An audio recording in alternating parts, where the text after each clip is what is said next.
Asin kami ang sendong magiging mga tagapagbareta. Ako po, si Russell Cortez. Ako man po si Mardela Daingiba. Headlines ng darakulang mga bareta sa kunyangan sa lado lokal. Juda Paulo Espero kan Camarines Sur Polytechnic College sa Nabuak. Number 1 sa April 2024 licensure exam for midwives. Agri Fiesta 2024. Nagpapadagos ngunyan sa Apaw, Kamalig, Albaya. Pagirahay sa serbisyo kan tubig sa Santo Domingo Albay, padagos na pagtututukan ni Mayor June Aguas. Quarrying Ordinance, pig-aadala na amyendaran, kan sangguni ang panlalawigan kan Albay. Sa lado nasyonal, pagsayuma ni Presidente Bongbong Marcos na taparanin water cannon ang pambubuli kan China, question kan sarong senador. Hararom na pag-uugid sa ugat kan halangkaw na presyo, hinirit kan Kamara sa Department of Agriculture. Dating Speaker Alvarez tinawanin sa pulong aldaw para simbagon ang kinagatubang na ethics complaint. Lunad sa mga militia vessels, posibleng mga soldados na nagsasagin-sagi ng mga parasira segun sa Philippine Coast Guard. Sa barete niya to sa ibang nasyon, Hamas inakon ang ceasefire deal na sinulong kan Qatar asin Egypt. Baretang Sports, Pinay racer na si Bianca Bustamante matrayumpo sa round 2 kan F1 Academy 2024 season. Yan ang headlines ngayon sa detalles ng mga bareta enot sa lado lokal. Ang baretang ini hatod sa Indukan. GSM Blue. Choose what's true. Choose GSM Blue.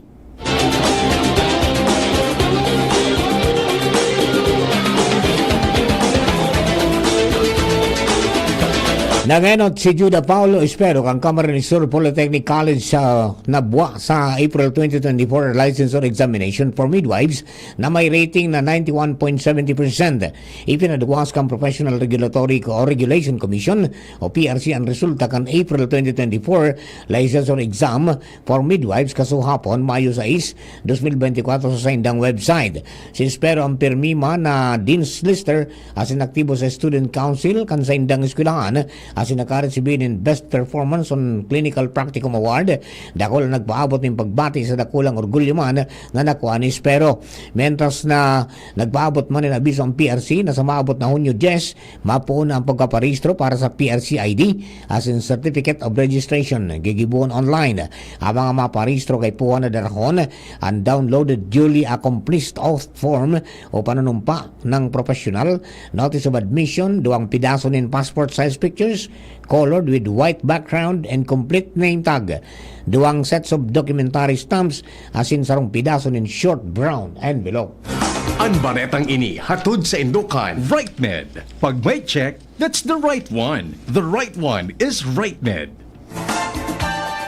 Pig-aadala na ngunyan kan sangguni ang panlalawigan kan Albaya. Ang quarrying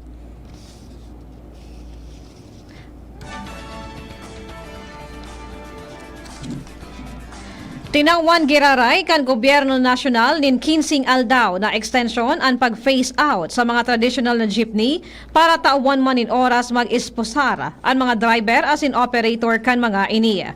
Sa entrevista kan DZGB News kay Mr. Alex Banyares, pamayo kan Tabako Legazpi Transport Cooperative o TLTC.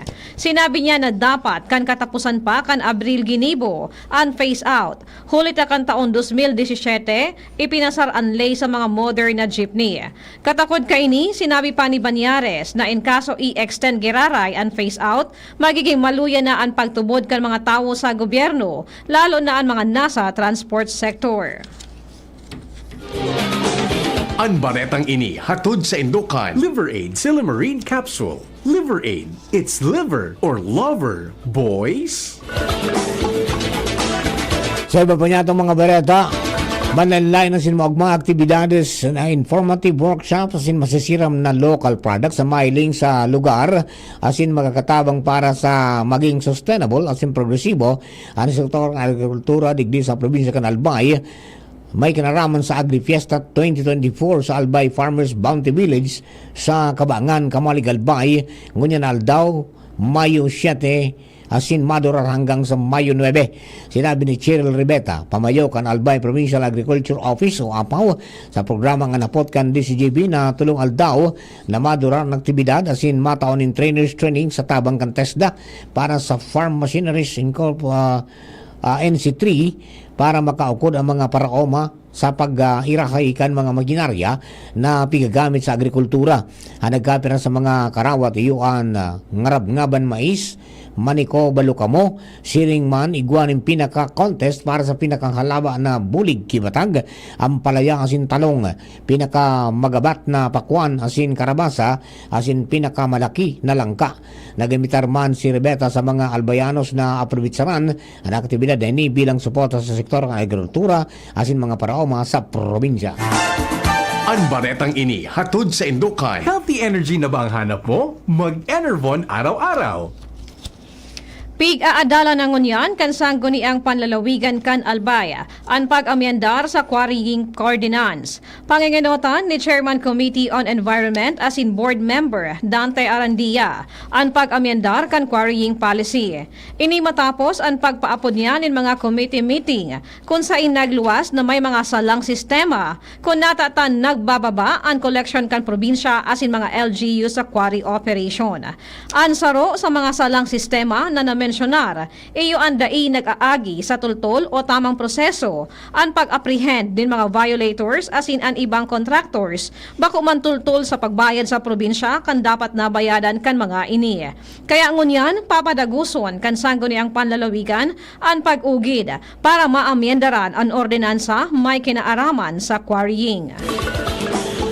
Sa ibang baretang lokal, sunod-sunod na putok ang nadangog ka mga residentes kan Barangay Tampadong, Pamplona, Camarines Sur, kan Mayo 3 na maaga, sigon sa 19th Infantry Battalion kan Philippine Army, nagkondusir ng patrolya ang sa indang mga personahes kan Mariparo, ang rebelding grupo. Nagdurar nin 10 minutos ang balyuan ng putok sa lado kang gobyerno asin rebelde. Nangapunan man si Major Frank Roldan, pamayo kan Dipaw, 9th ID Philippine Army sa mga Bicolano na dahil magsawa sa paginganyar na magbelta o magbalik loob sa gobyerno ang mga rebelding individual dahil ang tamay programa ang gobyerno para sa sainda. Base man sa datos ka 19th Infantry Division sa primerong 5 bulan kan taon 2024, nasa 25 armed encounter na ang nangyari kung sa patunay na nagdidate na ang mga rebelding grupo. Maibalik ang dating matubig na Santo Domingo. Yan ang kamauotan ni Mayor June Aguas. Kung saan padagos ang pagigibong pipelining para sa Giraray maibalik ang bastanteng tubig para sa mga Domingueños. Sa pangingenot ni Mayor Aguas asin kan lokal na gobyerno kan Santo Domingo. Ini dahil man sa presenteng na e-eksperyensyahan kan nagkapirang residente asin barangay ang problema sa supply ng tubig. Dakul man na residentes ang nauuyam lalo na iabot sinda sundo maaga para sa namaghalat kitagdo kitubig sa gripo. Mientras, puon kasuhapon, pinuna na magtarakod ni darakulang tubo asin padagos man sa Giraray ang paghanap nin dagdag na water source para man masuplayan pa sa ibang parte sa Banwaan. Sinabi ni Aguas na sinda nagigibo nin magakanigong solusyon tangani naman maibalik sa Giraray ang supisyenteng tubig sa Santo Domingo. Dagdag pa niya na dahil man sa init kung kaya nauubas ang mga water sources asin daisinda mapundo sa kung dai maibalik ang abundant water supply sa Santo Domingo, Albay. Mapunan 8 Abaca Festival sa Mayo 27 hanggang 31, 2024 sa probinsya kang Catanduanes. Ang nasabing aktibidad, pigigibo taon-taon na mapundo kan panahon kan pandemic. Sa Facebook page kang Catanduanes Tourism Promotion ng apudan ini sa mga gustong magpartisipar sa nasabing aktibidad na disenyuhan ang hampang kan sa indang mga establishmento para sa pagkikisumaro sa selebrasyon kan Abaca Festival sa probinsya. Iguan ng premyong maresibi ang mga winning entries. Ibang detalye si Papa Losman sa mga masunod na aldaw. Naaagnas na o nasa state of decomposition ang lawas kan 33 anyos na lalaki kan mahiling sa basurahan kan barangay San Fernando, Camarines Sur kan nakaaging aldaw, Mayo 5, 2024. Sigun sa kapamilya kaini, tulong aldaw nang nawawara ini matapos na magpaaram na makikifiesta sa ibong na barangay. Sa pag-iimbestiga kan Camarines Sur Police Regional Office, San Fernando Municipal Police Station na may kadiskusyonan ang biktima, nakatrabaho, asin nakainuman ang tulong suspetsyado.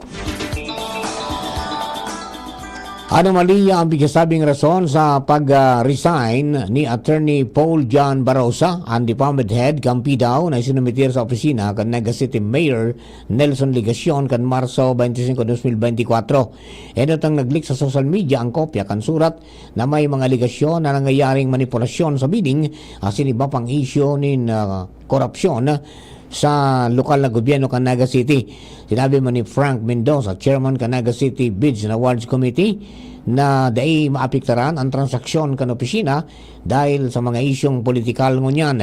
Sigod man sa LGU Naga, Commission on Audit, Buda Ombudsman na ang bahala na mag-ugid sa nasabing issue. 5 personahes kan PNP Regional Office 5 ang tinauan ng recognition sa regular flag raising ceremony sa Grandstand Camp Simeon Ola, Legazpi City, kasuhapon. Mismong si Police Brigadier General Andre Dizon ang nagtao kan mga medalya nin kadakilaan kina Staff Sergeant Vicente Sarcia II asin Staff Sergeant Rodolfo D. Gonzaga Jr. Medalya ng kagalingan ang itinao kina Police Captain Albert Joven, asin Police Staff Sergeant Roldan Andales, asin medalya ng ugnayang pampulisya ang iginawad kay Police Major Norwen Abelida. Si Police Major Abelida, miyembro kan Santa Elena MPS, asin minidbid ini dahil sa pagpapangenot na maipatugdok ang harong kan Pamilya Tena sa Purok 1 Barangay San Pedro, Santa Elena, Camarines Norte sa paagi kan Project Elena o Enhanced Law Enforcers Neighborhood Assistance. Mientras na sina Police Captain Joven asin Staff Sergeant Andales parehong hali sa Karamuan MPS asin minidbid dahil sa pagkakaarestar sa Rank 8 Regional Most Wanted Person kan PRO 5 sa kasong 3 counts of sexual abuse. Sina Staff Sergeant Sarcia asin Gonzaga ang parehong manahali sa Regional Headquarters asin tinauan in medalya dahil sa akomplishmento sa pagkakadakop nin sarong drug personality asin pagkakakumpiskar nin 297.24 na gramo nin shabu.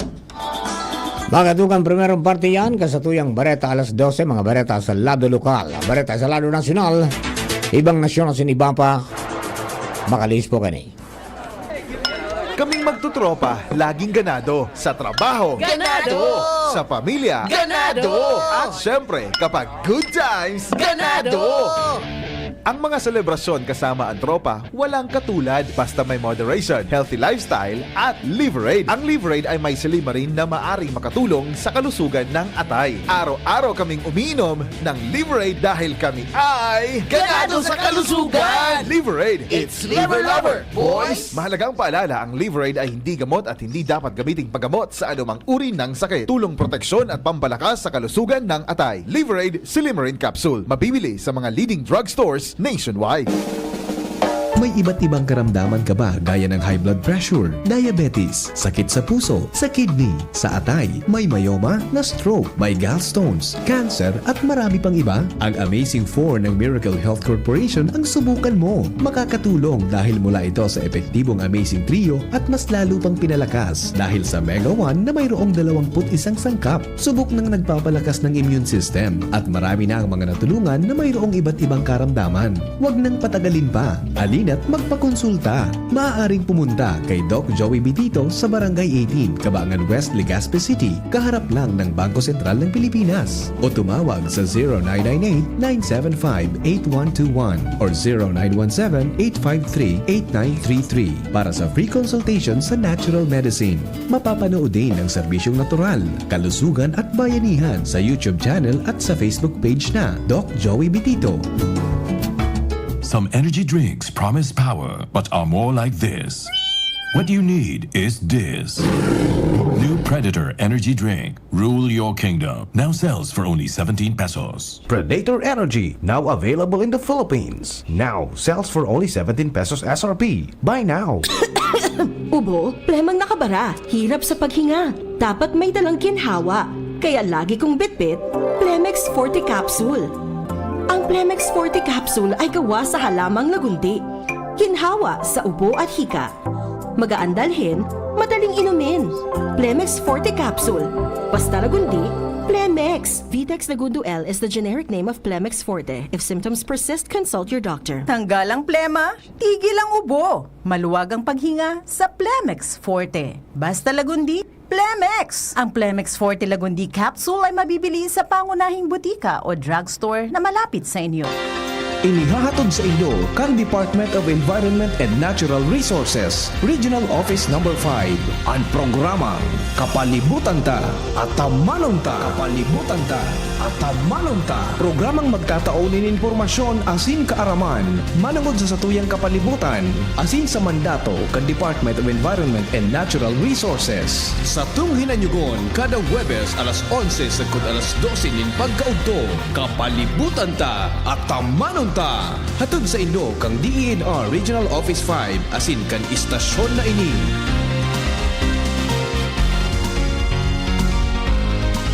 Ang Albay Electric Cooperative Incorporated or ALECO nagaako na nin mga aplikasyon para sa Lifeline Subsidy. Ang mga kwalipikado digdi iyo ang mga Pantawid Pamilyang Pilipino Program or 4Ps beneficiaries asin itong mga marginalized consumers. Para sa mga miyembros kan 4Ps, kaipuhan sa aplikasyonan sa inong 4Ps ID asin latest bill. Para sa non-4Ps o itong mga marginalized consumers, ang mga requirements iyo ang mga minasunod. Certification hali sa Social Welfare and Development Office sa indong syudad o munisipyo na nagpapatunay na ang aplikante sa rong low-income earner base sa latest poverty threshold na ipigmuk na kan Philippine Statistics Authority government-issued ID asin latest bill. Pagirumdom na ang diskwentong ini, automatikong ia-apply sa monthly consumption kan mga kwalipikadong aplikante na day mahalangkaw sa 25 kWh. Ipasa ang mga nasabing requirements kasabay ang accomplished application form sa ALECO Service and Collection Office sa indong lugar. Kung kwalipikado ka, dai na magduwa-duwa. I-avail na ang subsidiyang ini ka-ALECO. Maghaharap-harap na ang pinakamahuhusay, pinakamagagaling at premyadong mang-aawit sa kabikulan. Inihahandog ng Ako Bicol Party List ang mahigit isang dekadang pagtatanghal ng urugmahan, karantahan, asin tarabangan. Season 10. Sino-sino ang tatanghaling kampyon sa kids category, adult category, at pwede pa kami category. Urugmahan, karantahan, asin tarabangan. Season 10. Mahigit kalahating milyong pisong papremyo ang mapapanagunan sa urugmahan, karantahan, asin tarabangan. Season 10. Mapapanood live via PBN-DCGB Legazpi, Radyo Bicolandia, Bicol FM, Naga, OKFM Sorsogon, Spirit FM, Masbate, OKFM Daet, at Radyo Oragon, Virac. Urugmahan, karantahan, asin tarabangan. Season 10. Sa bareta niya to sa lado nasyonal, kinwestiyon ni Senate Minority Leader Coco Pimentel ang desisyon ni Presidente Ferdinand Bongbong Marcos Jr. na day maggamit in water cannon sa pagbantay asin pagdepensa sa West Philippine Sea o WPS apisar ka mga pambubuli na pigigibukan China. Hapot ni Pimentel na ngata may ibang powers o kagamitan ang piglalaog sa nasyon partikular sa isyu kan WPS kung ang intensyon iyo ang pababaon ang tensyon na pinag-aragawan na riyon. Tinawanin doon kan senador kung ngata dinagdagan ang numero kan mga EDCA sites na nagkapiradigdi nakaposisyon pa karani sa mga disputed areas. Dagdag pa na sapot ni Pimentel kung nga nabakal nin missiles asin submarines ang gobyerno imbis na mga surface vessels arog ang barko na pwede pang magamit sa disaster relief operations. Magiramduman na sinayumahan ni Presidente Marcos ang suwestyon na taparan in water cannon ang pigigibong pag-water cannon kan China sa mga barko kan Pilipinas. Sinabi kan Presidente na daay masunod maskino rin ang pwersa kan nasyon sa mga pigigibo kan China Coast Guard asin mga Chinese vessels. Nagtutubod ang National Security Council o NSC na partesa na kan cognitive warfare kan China ang pinalataw na konsepto kan New Model Arrangement. Sinabi ni NSC Assistant Director General Jonathan Malaya na pig-aapon ining cognitive warfare dahil may political objective ini na rumpagon asin paluyahon ang pagdepensa kan Pilipinas sa diretso kaini sa West Philippine Sea o WPS. Sa paagi kaini mababaan moral kan mga Pilipino asin pigtutubudan na maluyaan sa tuyang nasyon.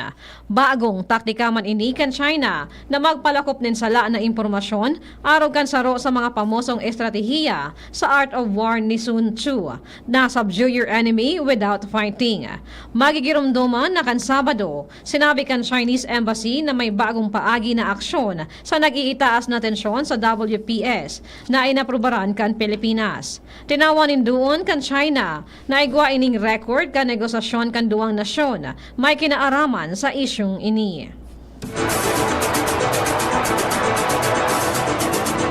Mentas dando sa pulong aldaw ang pigtaw kan House Committee on Ethics kay dating House Speaker Sinunyan, Davao del Norte 1st District Representative Pantaleon Alvarez para simbagan ang kinakaatubang na ethics complaint na pigsumite ni Tagum City Mayor Ray Uy.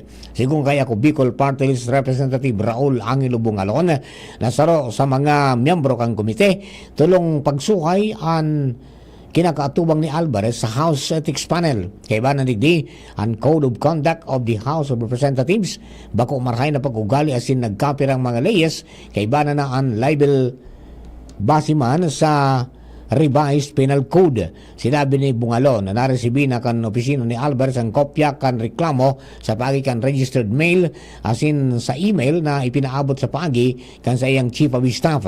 Paglinaw man ni Bungalon na ang gigibo na investigasyon kay Alvarez may kinaraman sa bako pinong pag-ugali asin bako may kinaraman sa politika. Makusog na tinuyaw ni Senator Cynthia Villar ang National Food Authority o NFA dahil sa pagpalyar kan ahensyang hilingon ang interes kan mga rice farmers siring man kan mga consumer. Ginibo ni Villar ang pahayag matapos sertipikaran ni Presidente Ferdinand Marcos Jr. ang propestong amyendaran ang 5 taon ng Rice Tarification Law o RTL. Nainot ng proponer ni House Speaker Romualdez asin iba pang mga kongresista ang pag-amyendar sa RTL para maibalik sa NFA ang papel na magbakal nin bagas direkta sa mga pampublikong saudan.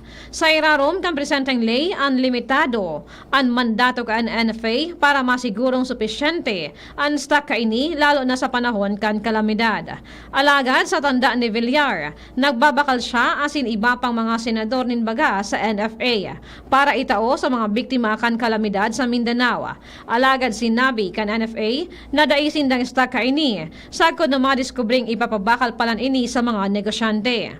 Sinabi ni Villar na trabaho kan NFA na siguruhon ang seguridad sa pagkaon sa paagi kan pamamahala kan supply as in distribusyon nin bagas sa nasyon.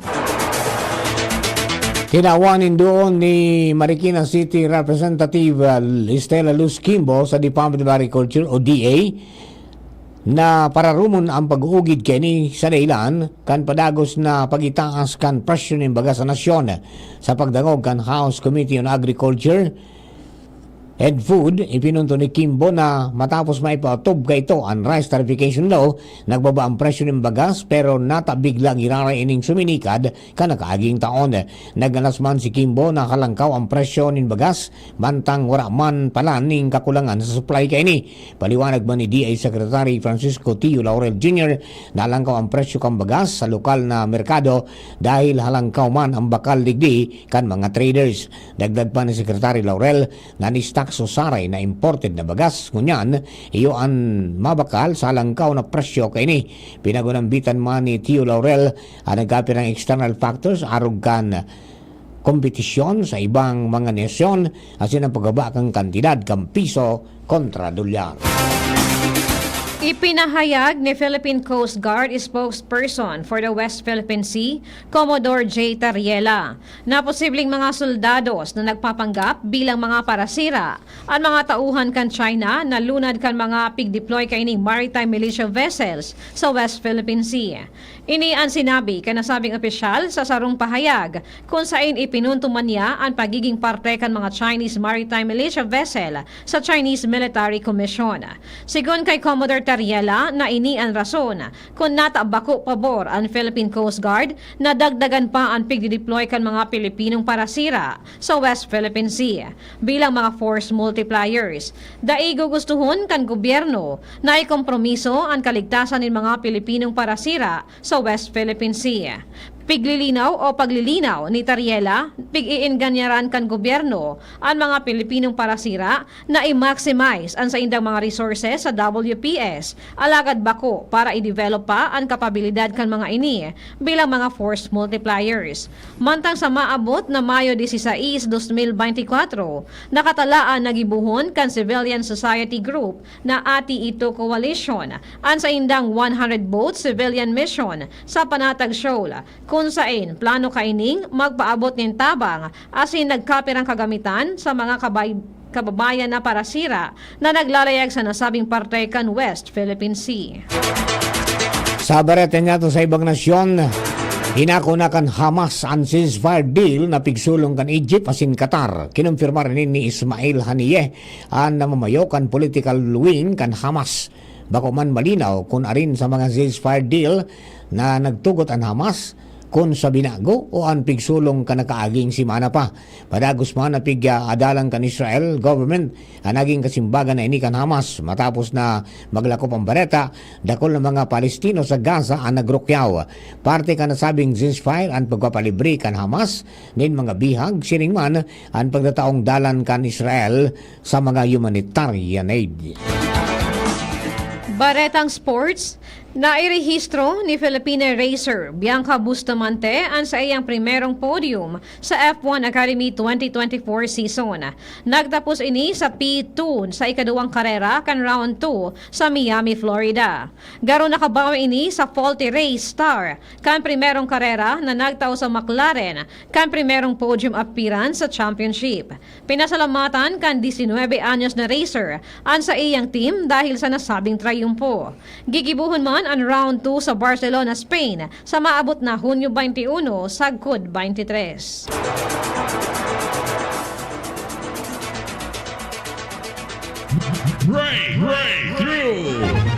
Sa satuyang bareta sa siyensya asin teknolohiya, ililawas na kan mga eksperto sa siyensya asin teknolohiya ang pinakang magian asin pinakang madali na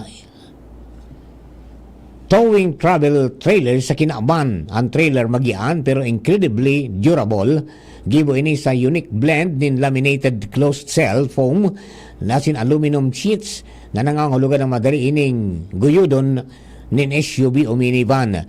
Trail manner an apod kini asin 10% sana ang dugang sa konsumo nin gasolina sa 100 miles sa distansya nin biyahe. Puwerte ang laog kini asin pwedeng katurugan nin sagkod sa anom na katawo. Ang big model ini kompleto nin duwang king size na kama asin convertible na dinette. Kompleto man ini nin kusina asin dry bathroom na may kaibana na soaking tub. Pwedeng i-customize ang trail manner nin solar panels.